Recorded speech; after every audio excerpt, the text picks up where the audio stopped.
Tan Hock Eng is a 6+ years member of BNI, Business Network International. He's currently a member of BNI Premier, okay, one of the leading chapters in Malaysia.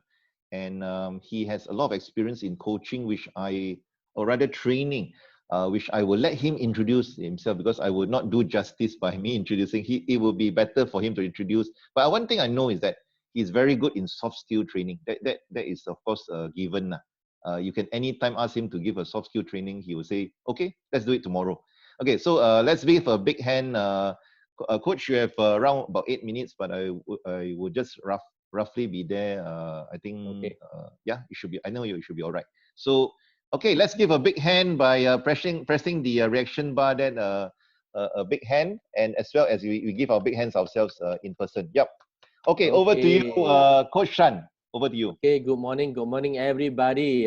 Ken, you may want to allow me to share the screen so Oh that yeah, all you... yeah. Sorry, I will stop share myself. Yeah, and Okay, then I got Ken. to make you co-host, right? Okay. Yes, yes, yes. Just hold on. Sorry about Yeah. that. Because you have not allowed multiple sharing. Oh yeah, yeah. I Yeah, should. you have to allow multiple sharing first. But making By you a the way, co-host it's should about be alright, huh? six years in BNI. I specialize very much in managerial skill. I call myself a manager coach. I help managers to become a better managers at what they do lah. Yeah. So today, actually, I'm honored to have this platform given by Ken to speak up about powerful presentation. I hope everyone will be able to pick up some tips when you go home, or even when you want to present yourself in 30 seconds later on. Some of the tips will be useful for you. And in this short 8-minute presentation, I like to start straight away to just go on. Now, the very important things when we are presenting as a presenter, we must start from the inner out. It's actually the clarity of the why. Why are you doing that presentation? And it is looking inside, it's not outside, really understanding yourself first. So we must be able to see what is the inner motivation behind your presentation. Why do you do what you do? This is important because if you're just there for the sake of doing it, but you don't actually have any belief into it, you have trouble because people will notice you very easily. I will notice you very easily. So the very first thing you must do, make sure that you comes alive. When you are presenting, if you don't comes alive, it is like speaking to robot. It is going to be a very bad presentation. So you must know how you actually enthusiastically share. How do you say with full energy? How do you actually have all the passion in you? That is actually come from your inner strength. The inner strength is actually shine. It is show out in the colors of you presenting. There's no need to fake it. If you don't believe it into the subject issue, you don't have it in you at all, they will not come as an inner strength. And this is something that you have because the why is very strong. And third, actually, what actually the greatest value that you can add? Where you can add value to them? Where can you add value to the people that you actually service? Be it your client, prospect, or even the just happen to be the observer there. How can you add value to them? And fourth, remember in everything that you do, there's always personal stories behind. Add on with your personal stories. It will react well. It will show well how you connect to it, how you are convinced yourself that this is the right one to say. So clarity of the why, that's number one. Tips number one. I only have 4 tips today. Tips number 2 is show your expertise. If you are the presenter, please don't ever go in front and start, oh, my apology. I am actually not prepared today. I'm so sorry. I didn't wake up enough, right timing, don't have enough rest. What a bad day. So you are there to present, you show your expertise. Why you are talking about your bad side? Why are you talking about apologetic approach? Show it. This is what you must do. First, know your material very well. Don't say, oops, oh, I forgot. I missed out this. I missed out that. That's what's happening. You don't know your material. And second, remember, if you can say it, if you can speak up, you must be able to prove it, because someone there may be there to really see whether they can benchmark you or not. Supported them with the facts. Let someone else speak for you. Let the facts show it. Certain statistics, certain figures from certain reputations, body will be able to prove it to you. Third, conviction. Conviction come by natural, like the inner self just now, but the conviction is how you deliver it. You don't want to be bullshitting around. BS around never get you there, because you have to have your own conviction. You are the subject matter expert. How can you say that you don't know? Even the number 4, when people challenge you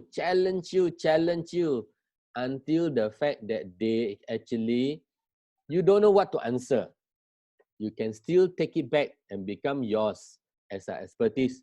You can say things like, wow, what a really wonderful way of looking at it. I like to compliment this Mr. So-and-so. You have a remarkable experience. I like to chat with you more later. So it is your stage. You show that you are still in the control despite you cannot answer their question. And that is the second tips.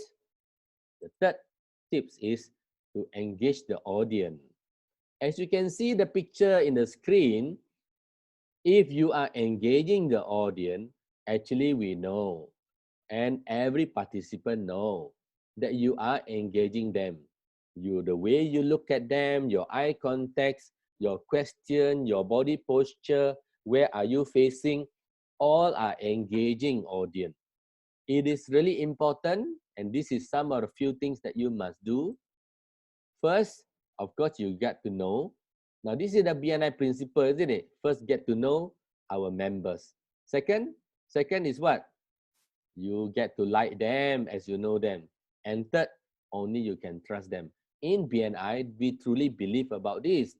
But why not when you are doing the presentation? Knowing who are the one that in the audience, who are you speaking to, who and what experience they have, what level of knowledge, and which kind of status they are in the industry that you are in. Because you might be speaking to someone that even more experienced than you.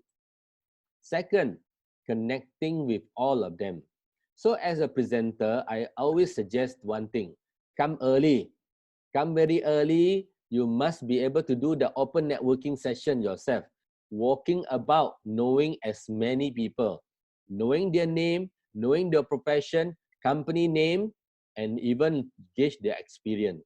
Because when you are engaging them, you can call them. In my training, when I do a soft skill training, even though there are 60 people in the room, within the same one day, I will remember all their name by heart.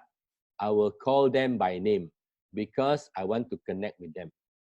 Number 3, you must touch their needs.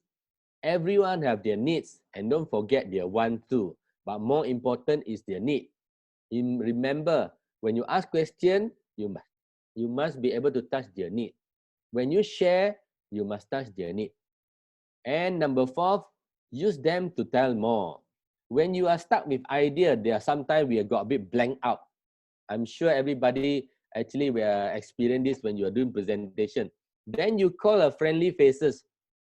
Mr. Felix, what do you think? If we have this, what is your opinion? You use them to tell more. You use them to share more, because by engaging them, doesn't seem that you are forgetting or you actually blank out, but actually you are utilizing the strength of theirs. There is a tip number 3. Tips number 4. Ken, how much time do I have? Ken? Sorry, Ken? another 1.5 minutes. Yep. All right, good. So this is a tip number 4. Take home message. Every presentation, remember you must have a take home message. This particular graph is actually produced by Laboratory of Teaching. You can see they are passive method, the first bottom 3, but they are the biggest popular method. They only have lecturing 5% method. Actually, people remember you. Reading 10%, people remember your content. audio visual 20%. So if you apply the bottom three, which majority people do, actually you will not be able to last. So I suggest you to apply the top four. In fact, the last one that I love it very much is teaching others.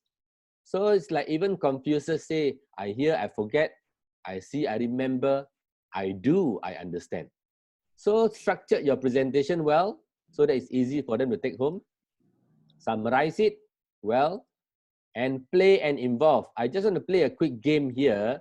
If you all can actually see, you can do a OK sign on one hand and the peace sign on one hand, and then can you switch it now?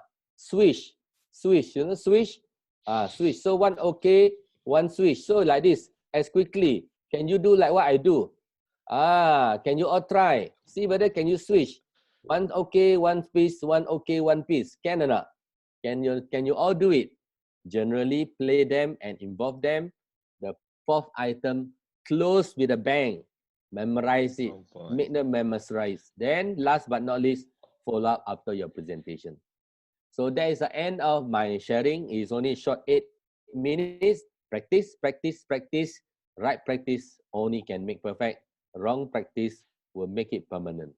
So if you need more assistance, you can PM me, talk to me. I'm Coach Tan.